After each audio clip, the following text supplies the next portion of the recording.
Good evening, folks. Welcome back to the channel. It's a pleasure to see you. It always is. I hope you're all doing good. Going to be going through the rest of these matches in the first round over in Switzerland and in Austria. As always, get your comments in with your predictions. Anything that I'm going for today will be in that pinned comment. You're more than welcome to take a look at that. Take it if you want, leave it if you must. It's entirely up to you. The choice will always be yours. But do like the video. Get yourself subscribed to the channel if you're not already. We continue to grow each and every day on the road to 3k. Get yourself involved. It would be an honour to welcome you to the squad. But let's not waste any more time. Let's get right into business, folks. Let's get it. First one is going to be Ugo Carabelli and Filip Misolic. It'll be a slight lean towards Filip Misolic in this one, and do mean the slightest of leans. They've played each other 3 times before. Head to head is 2-1 to Filip Misolic. They've played each other twice this year, one apiece on the clay, both straight sets. Misolic got it done in Bucharest, and then Ugo Carabelli got it done more recently over in Bastad. First time out was 2 years ago, hard court. I say it was hard court. Ugo Carabelli pulled out of that one. He dropped the first set 6-3, and then it went to 5-3 in the second, and our boy pulled out. He was doing it then, and he still does it now. Funny old game. It's a funny old game. I wouldn't pick it with a lot of conviction. I do believe the clay is where you want the pair of these, especially Ugo Carabelli, especially that guy. Maybe not by much, but I just think Filip Misolic might just have slightly more of a game when it comes to these quicker surfaces, especially the hard court. 5-5 indoors this year, 0-1 for the Argentine, 5-9 on the surface for Ugo Carabelli, 8-7 for Filip Misolic. But then, you put them on the clay, 36-11 for Misolic, 28 and 15 for the Argentine. Night and day. Night and day. Safe to say the pair of them are most definitely out of their elements in this one. We are getting Filip Misolic as the home favourite in this. Home favourite. We'll have that crowd backing them to go all the way in this one. So, like I said at the start, it would be the slightest of leans towards the Austrian in this one, 1.4. People are taking it as well. I imagine it opened up as a little bit more than that. Call it, maybe not, 1.45 down to 1.4. Only a small piece coming in on Filip Misolic. It would definitely be the way I'd be looking today. So we will move on to Norrie and Andrei Rublev. It's the end of the season, more or less. We ain't got that long left. Andrei Rublev's just doing his thing. He's still doing it. 3-game losing streak after the US Open. He's actually on a 4-game losing streak, including that game to Felix in the round of 16. Ever since that, over the Asian swing, Valentin Roya beat him in straight sets, Flavio Cobolli beat him in straight sets, and then Nishioka beat him in 3. Nah, it's just not good enough. It's just not good enough. We are at a point in the season now where, pretty much for the pair of these players, more so for Andrei Rublev, as a matter of fact, especially for Andrei Rublev, you're going to have to make a choice. You're going to have to make a choice. Are we going to go into next season doing the same old shit? It's the same old song and dance. We can't afford that. We most certainly cannot afford that. There's been nothing from Andrei Rublev since that US Open to suggest he's going to start, I say, getting back to winning ways. Like, he was doing good. He's been doing really good. He was doing better, weren't he? I think we can admit that. 4-2 indoors, 16-13 on the hard court. It's not bad, but it is nothing of what we expected from Andrei Rublev this season. We expected a hell of a lot more from that guy, no doubt. 34-23 on the year. It's good. It's decent. I say it's not that bad. Norrie, 32-26. If we're comparing the two, you would expect Rublev to be doing much better on the year than the likes of Norrie. But, this is just where we are at the moment. This is just where we are. They're no stranger to one another. Head-to-head is 3-2 to Andrei Rublev. Every one of them have been on the hard court as well. First time out was 2020, and it's just been one apiece ever since. First time was Rublev, then it was Norrie in 21, Rublev in the US Open 22, then it was Norrie in Indian Wells, then it was Rublev in Beijing.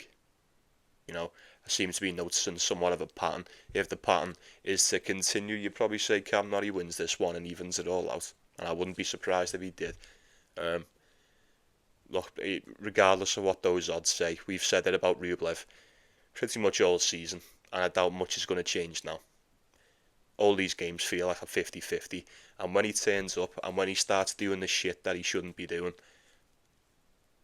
pretty much anyone can beat this guy. He gets beat by pretty much anyone when he's struggling, and we see him struggle more often than not. Like I say, he's barely won a set. He won one against Nishioka. That's a bad one. Shouldn't be losing to Nishioka, Shanghai Masters or not. I don't care. Flavio Caboli. Maybe that's just a bit of a curse for Andrei Rublev because he beat him last time, didn't he? Valentin Royer. Alright, Valentin Royer was on a bit of a tear over in Hangzhou, but even still, excuse me, you'd expect Andrei Rublev to win. Well, me personally, I would have expected him to win every single one of them. And he didn't even come close. He barely come close. Cam Norrie does most definitely possess enough of a game to stifle Andrei Rublev. Go a bit further. Possesses enough of a game to beat him. He's done it twice before. And especially 2025 Rublev, if things start to go pear-shaped, you know how it's going to go. When things start going south and things do start going pear-shaped, and more often than not they do in these Rublev matches, there's only one way it ends up going. There's usually only one outcome. I would love to sit here and take him. Unfortunately, I can't do that because it's just Rublev, innit? It's just Rublev.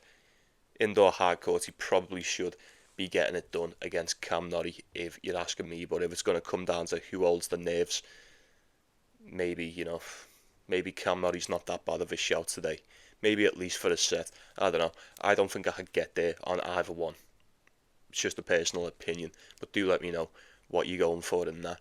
And we'll touch on the next one. We've got Etcheverry and Nikolai Budkov Kjaer.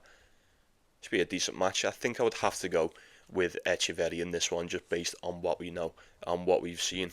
Much more seasoned, much more suited to the spot. I say more suited to the spot. Budkov Kjaer might just be the next one who's going to be more suited to the spot. He is only young and he's had himself quite a decent season, to say the least. 50 wins and 25 losses, 20-6 indoors. Clearly fancies himself on the quicker conditions. 7-2 on the hard court, 20-6 indoors. Fantastic. That is fantastic. Now, the calibre of opponent that they usually bump into on any given tournament is going to be night and day, The majority of them did come on the Challenger Tour.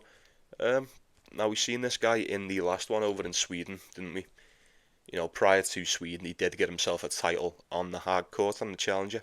Got to the quarterfinals of the next one and didn't get past the first round. Over in Stockholm, you had to play Marin Cilic.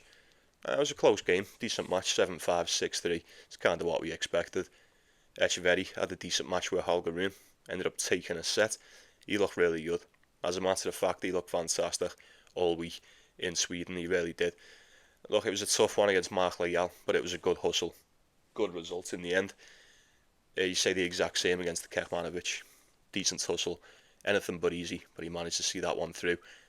And then coming up as a big dog against Holger Rune, he ended up taking the set off him, and for the most part he was hanging in the fight. Look, the hard court, not exactly his best surface, we know that. He's more suited to the clay, although this season, you have to admit, Etcheverry seems to have made some significant improvements to his all-round game, especially his hard court game, that's for sure. 2-1 indoors, 10-10 on the surface. Probably not as flashy as that of a Budkov Kjaer, but like I said, this kid's 19, is he? 18, 19? He's only young. Etcheverry might just be a bit too seasoned, like I say, a bit too experienced for the guy. He's big, and the baseline game that Etcheverry possesses is very, very good. He will more than happily stand there and just make you play tennis from the baseline, and we'll find out rather quick how good this kid actually is.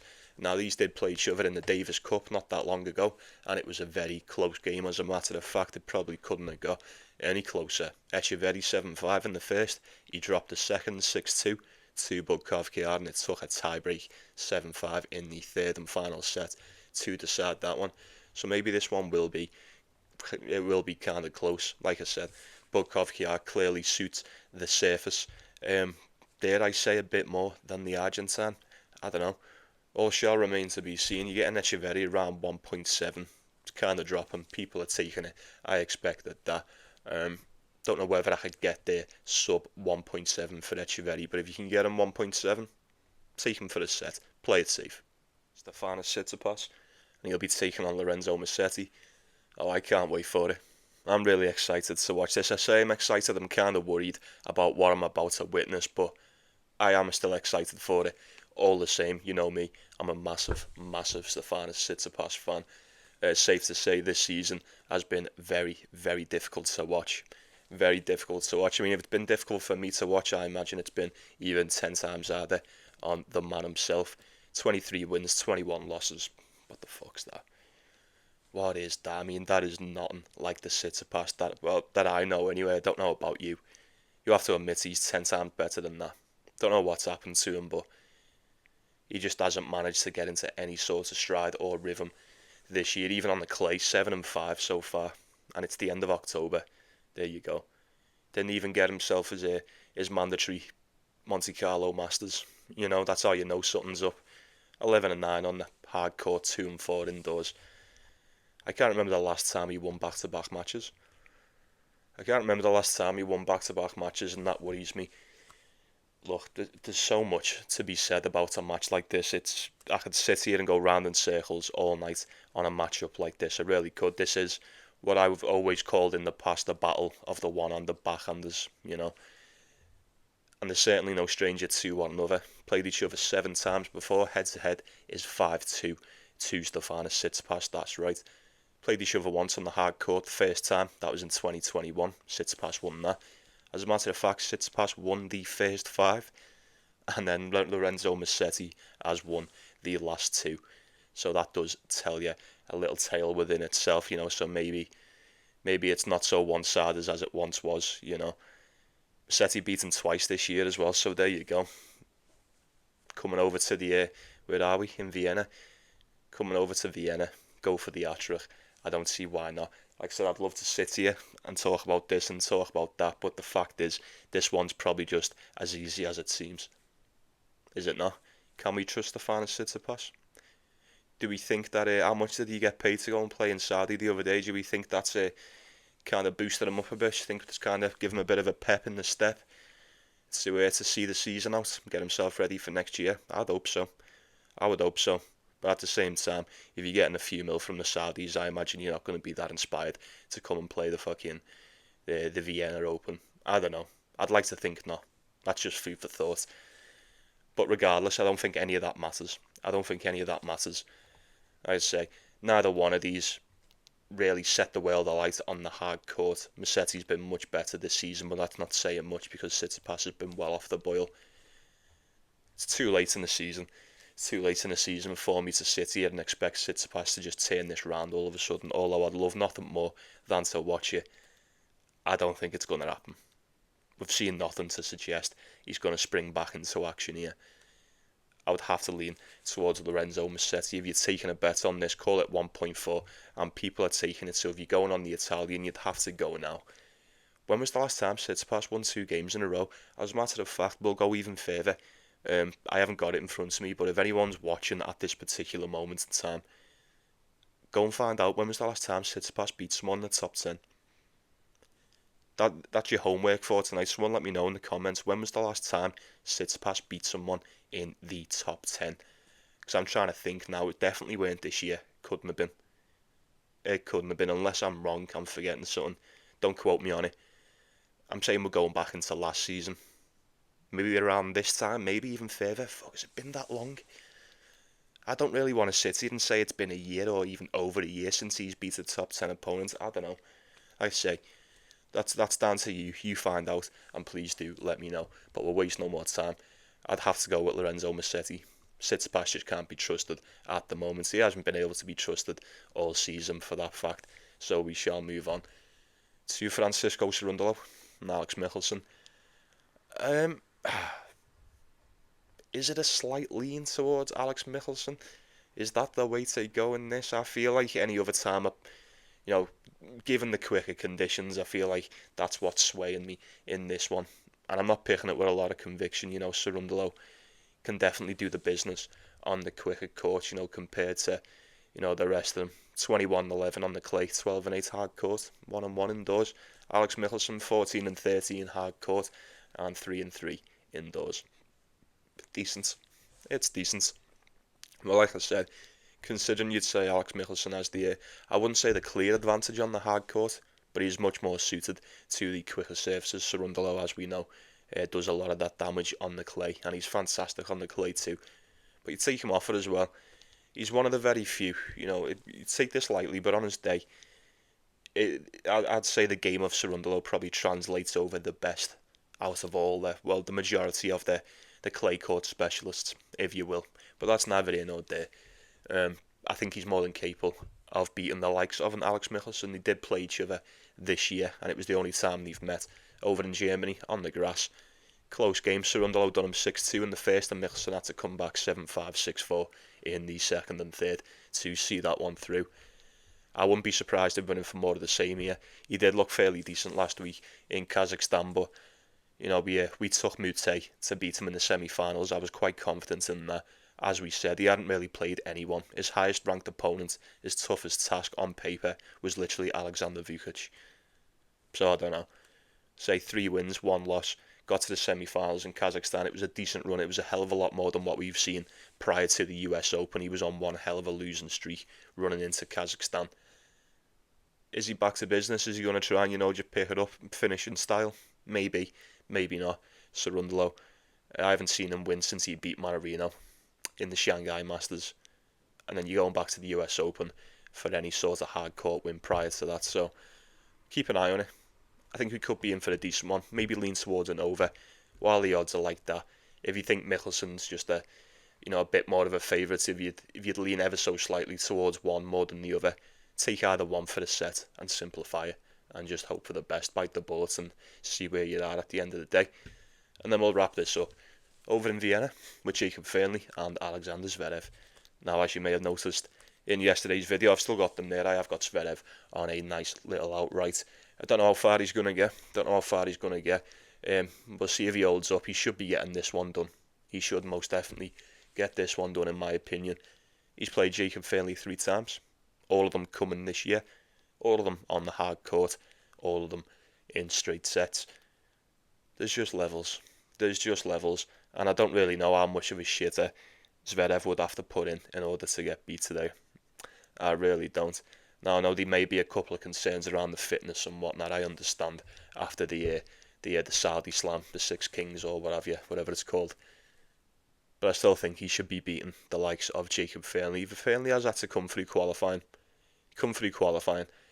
After that game against Elias Ymer, it's going to take quite some time, and quite a bunch of quite the performance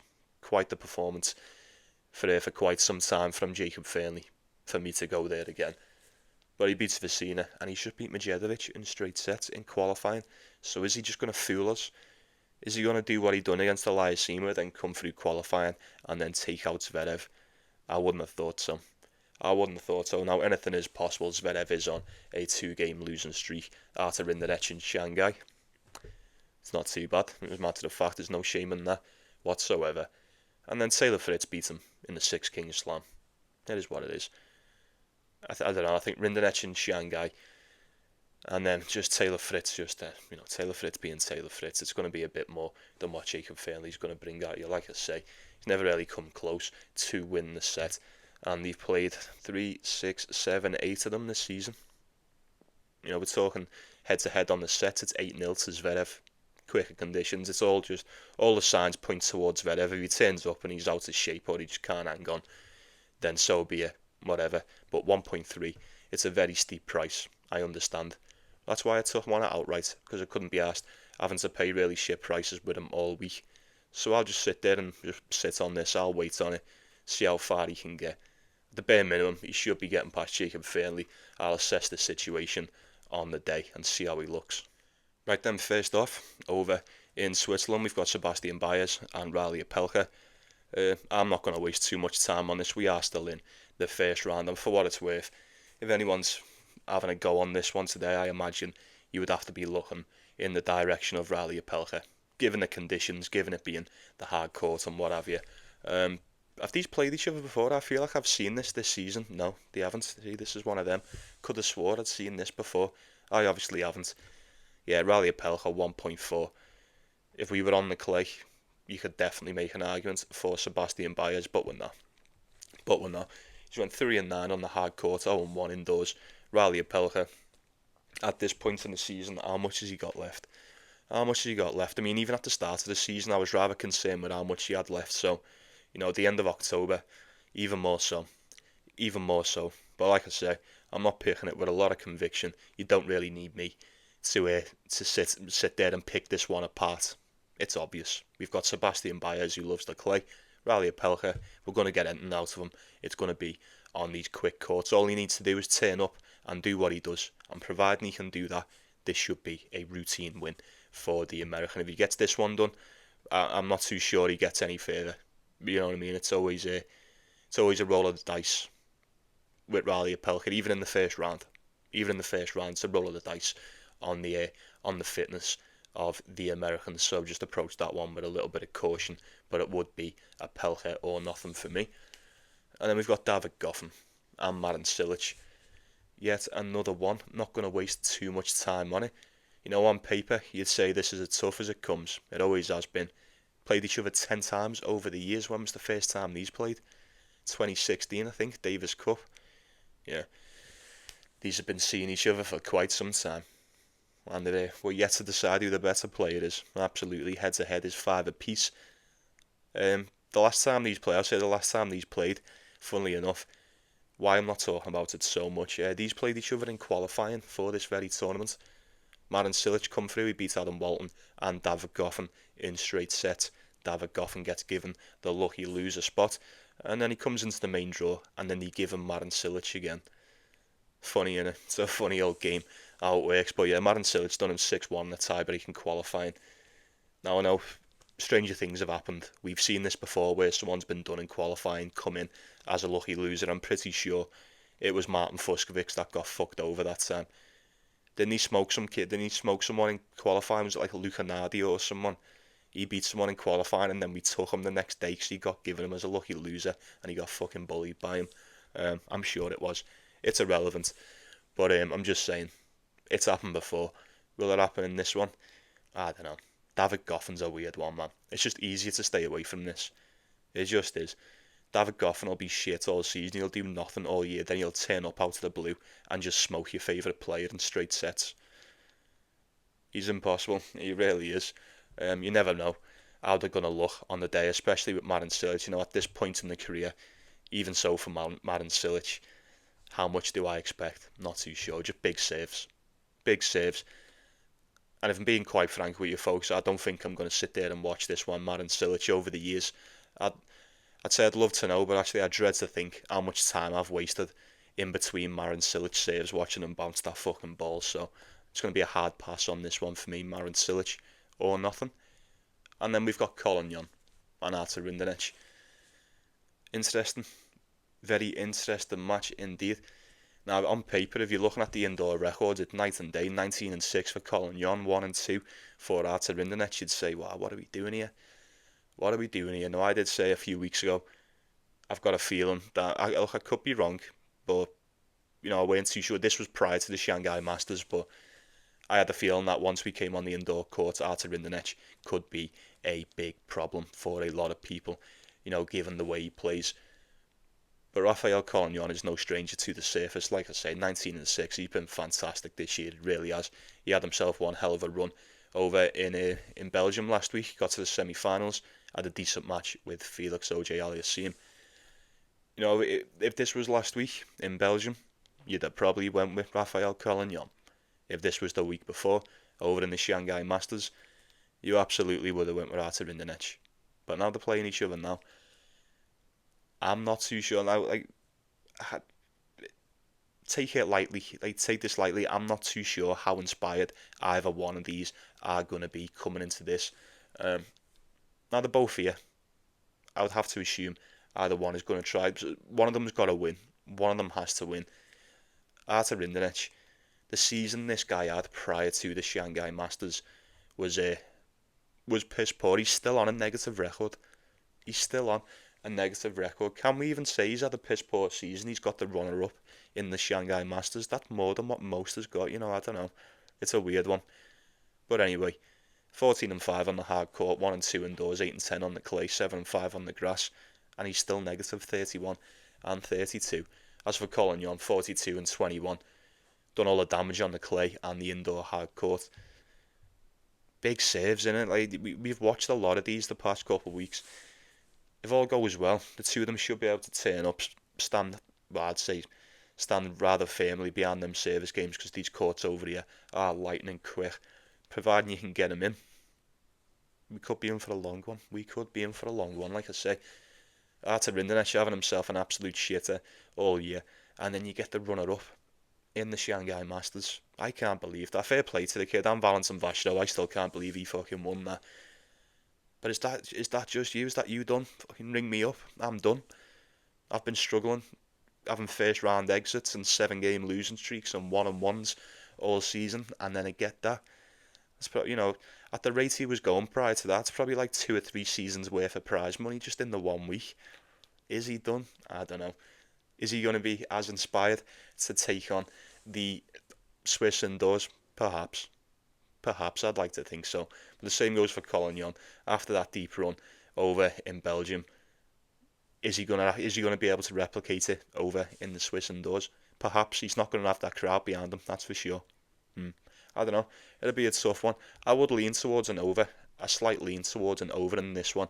Like I say, I think the service games from Collignon were tough. They were strong. He hits that ball well. And as for Rinderknech, we all know what he does. He's just going to try and turn up and serve you up on a platter. So it would be the slightest lean to an over in that one for me. Right, next up is Mpetshi Perricard and Joao Fonseca. I'm looking forward to this. I can't wait for it. You can't wait for it. Don't lie. We're both very excited for this, it's true. Look, on paper, you'd probably look at this and you'd say it kind of picks itself. As a matter of fact, you'd look at this on paper and you'd say, what are we even doing here? 20 and 6 for Joao Fonseca on the surface. Well, on the hard court, that is. 1-on-1 indoors. 34 and 16 in total. As for Gio, we've got 23 and 23 on the season. 12 and 13 on the hard court and 3-1 indoors. You'd look at Joao Fonseca and you'd say that is 10 times better. And I wouldn't call you crazy for saying that. But 20 and 6, although that is a decent hard court record, let me just remind you, Challenger Tour, got himself a title on the Challenger Tour, days 5 at the start of the season. He was 4 in the Australian Open, 3 of them were qualifying. He then beat Rublev in the first round, got sent home by Sonego. 1-1 Indian Wells, got himself another title on the Challenger Tour. Did take out Alexander Bublik in the final, but this was prior to Alexander Bublik doing what he's been doing for the past few months. 2-1 in Miami, 0-1 in Toronto, 2-1 in Cincinnati, and 1-1 in the US Open. As a matter of fact, ever since that decent run, that decent stint that he had at the start of the season, this guy's barely put together back-to-back wins since the Phoenix Challenger, really, and that was mid-March. Yeah, that's right. Couple of 1-on-1s on the clays, 0-1s, same on the grass, and then since we've come back to the hard court, he's been struggling too. So although Mpetshi Perricard may not necessarily be in the in the finest of states at the moment, I'd say if he's struggling, then Joao Fonseca's struggling as well. Absolutely. Now after that game, that performance he put in against Botic van der Zandschulp. Now I do know Botic van der Zandschulp's a weird one, just when you think he stands no chance, he'll turn up and put in an absolute belter, but at the same time, Joao Fonseca put in an absolute stinker in the first round in Brussels. An absolute stinker. We all watched it. We know what we've seen. It was worrying. It was very worrying. Now it's a new day. It's a new opponent. Maybe he'll deal with Mpetshi Perricard a bit better than Botic van der Zandschulp, but on these indoor hard courts, Gio only has to do one thing. He has to turn up and do one thing and one thing only, and that's what he does best, and that's serve.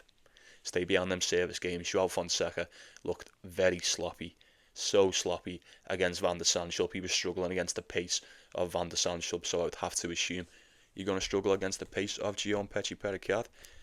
And now these have never played each other before, although I imagine this will be the first of many for the next couple of years. The other thing that's kind of swaying me judgments in this, that's kind of picking it for me, Gio won this tournament last season.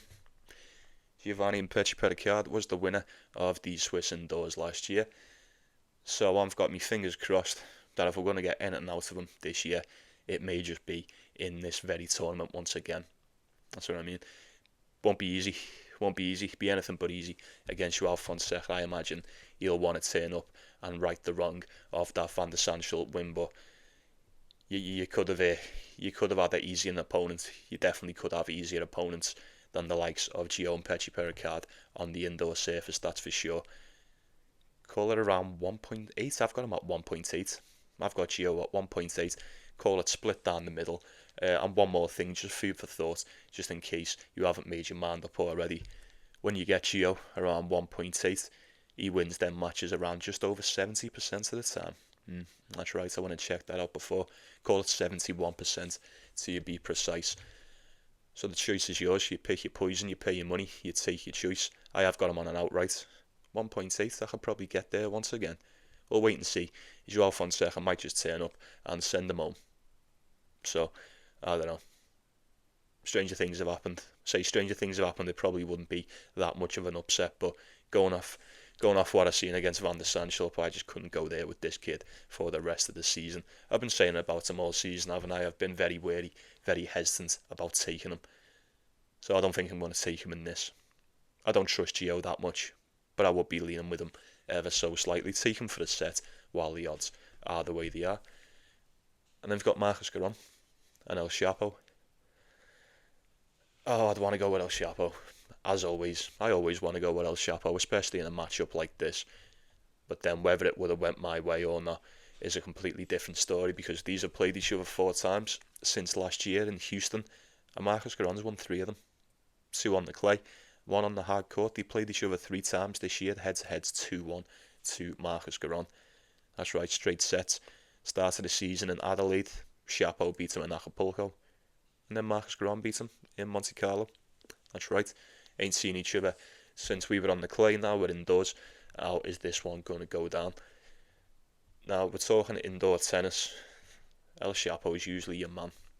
I mean, he's been quality this season. 7-1 indoors. He did get himself that title over in Dallas. Was it Dallas? I think. Maybe it was one of them. I think it was Dallas when we were indoors. Yeah, he got himself that. As for Marcus Giron, I think he's went 1-1. 12-14 on the hard court. He's been struggling for the most part this year as well. 21-25 on the season. 24-20 for Shapo. Not much better, really. Not much better. Based on what we know, and based on, providing the right version of them turns up, I would always take a player like El Shapo. Not even a player like him. I would always take the one we call El Shapo to beat the likes of a Marcus Giron. But if history's getting to go off, Marcus Giron's more than capable of beating this guy. In fact, I think he possesses just the type of game to stifle the likes of El Shapo, because he wants to come out at 100 mile an hour and just get this over with. Marcus Giron will sit there and play tennis with you. He'll sit there and play tennis. He possesses a bit of a grindy style. He can hit that ball well. He's actually fairly suited to these hard courts when he's playing well. He's just been banged out of form the past few months. But even when he played Shapo both times, he weren't in the best of form, and he still managed to beat him both times, apart from the time in between in Acapulco. I'm just seeing 1.65. Call it 1.7. Round it up. 1.7 for El Shapo against Marcus Giron on the indoor hard court. Now, I might be a fool, but I mightn't be able to help myself with that one today. I'm just saying. 1.7 for El Shapo against Marcus Giron. He should be getting it done. He should be getting this one done, surely. Got to the semi-finals in Sweden last week, got beat by Casper Ruud. Marcus Giron got sent home in the second round, was it? The round of 16? Had a tough match against Davidovich Fokina. But maybe that was quite good, I don't know, because Davidovich Fokina, he looks sound as well. He looks sound against Sonego. It's neither here nor there. Still the first round. Not going to waste too much time on it. El Shapo or nothing. I hope to see him in the next round. Then we've got 2 more. We've got Camille Majchrzak and Ben Shelton. Oh, are we going there? Is it time? Are we over the Shanghai Masters? Because I'm not. I don't think I am. Ben Shelton turned up to the Shanghai Masters, and just before he stepped foot on court on the screen or whatever they had, like the little jumbotron above the court, came a promo of Ben Shelton, and he said, I feel great. I feel like my game is on point at the moment. I wouldn't dream of entering a tournament if I weren't 100% and I couldn't give me all. And then he proceeded to enter a tournament when he weren't 100% and couldn't give us all. And he got slapped up like a bitch by David Goffin. It was bad to watch. It was bad. You remember that? It weren't that long ago. It was abysmal. It was so bad. 6-2, 6-4. Now, we were able to identify the problem. He weren't ready. I thought he was ready. I was wrong. Fuck, even Ben Shelton thought he was ready. He literally told you he was. But he weren't. And that's alright. He had a bit more time in between. Is he ready now? Is he ready now? That is the question. Because if you thought you were ready and you struggled that much against David Goffin, you need to be ready, because if you're not, I imagine you're going to struggle even more against Kamil Majchrzak on these quick courts. I'm just saying. He's come through qualifying. Pedro Martinez, Valentin Royer, Ben Shelton on the day. Quite the step up. As a matter of fact, we probably really shouldn't be questioning a matchup like this, but the fact that we're getting Ben Shelton at 1.5 today against Kamil Majchrzak on these quick courts speaks absolute volumes to me. Absolute volumes. I just don't know whether I'm ready to go back and trust him yet. It won't be long. Sooner than later, no doubt. The time will come very soon where Ben Shelton's back and we go, okay then, Ben Shelton on the hard courts, we'll just do it. It just seems to be free money. Not at the moment. Ever since Mannarino was the undoing. That was his undoing in the US Open. And then it was the match against David Goffin, that's all we've seen.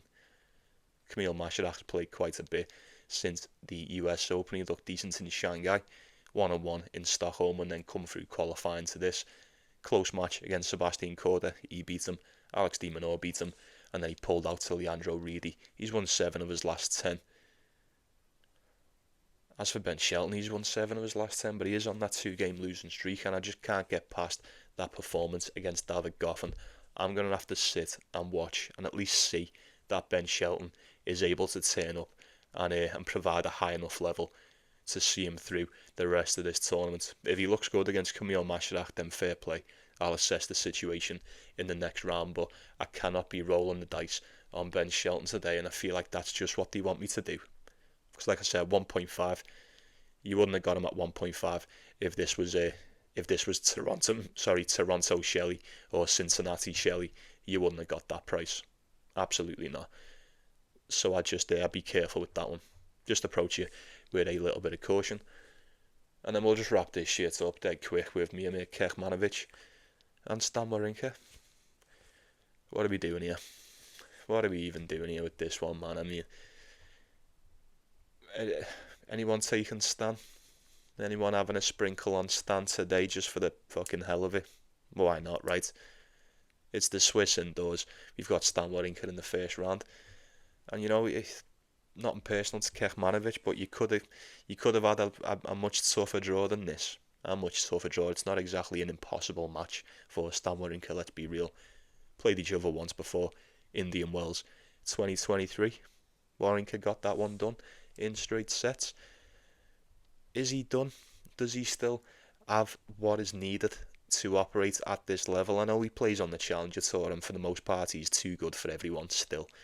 Kecmanovic has won 4 of his last 10. He's a very beatable opponent. Very beatable opponent. If Stan Wawrinka turns up in his home tournament and he's just inspired, even if it's just for this one match, he could most definitely beat Kecmanovic today. I'm not sitting here. I know I'm seeing a lot of people just write this one off as if it's just Kecmanovic or nothing. We most definitely live in a world where Stan Wawrinka could definitely be inspired enough to pull this one off. I mean, look, I know, even at this point in his career, I don't know if it's the same so much anymore, but Stan Wawrinka's always been miles better than Kecmanovic. We know that. You don't need me to tell you that. Although he is most definitely at the, as my granddad would say, at the arse end of your career. He's still got something left.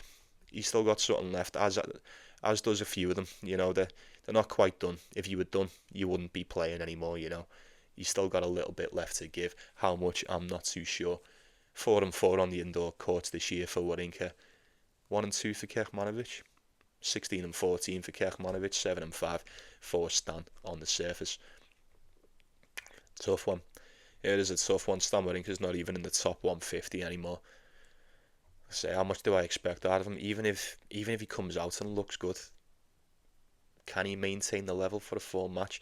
Will he be able to go to war with Kecmanovic if need be? We always say Kecmanovic, win or lose, he loves dropping a set. He loves taking one, he loves dropping one. Whichever order he wants to do it is entirely up to him. This could be a long one. Stan Wawrinka's just went 3 sets with Fabian Madison last time out in the Shanghai Masters. You could definitely drag a 3-setter out of Kecmanovic. He could even beat him. I, for one, would love to watch Stan Wawrinka turn up just for the vibes. Just for the vibes and just for old time's sake. Turn up and get himself a win in the Swiss indoors. I imagine everyone would love to see that. I mean, has he ever won this tournament? I don't think he has he? He's come close, couple semi-finals, quarter-finals. He's been playing in this tournament. Are you ready for this? 2003 was the first time this guy played in this tournament. Fucking hell. I was 8 years old when Stan Wawrinka first started playing in the Swiss indoors. That's nuts. That is nuts, innit? I don't know, man. Like I said, maybe it's just a nostalgia thing. I kind of want him to win.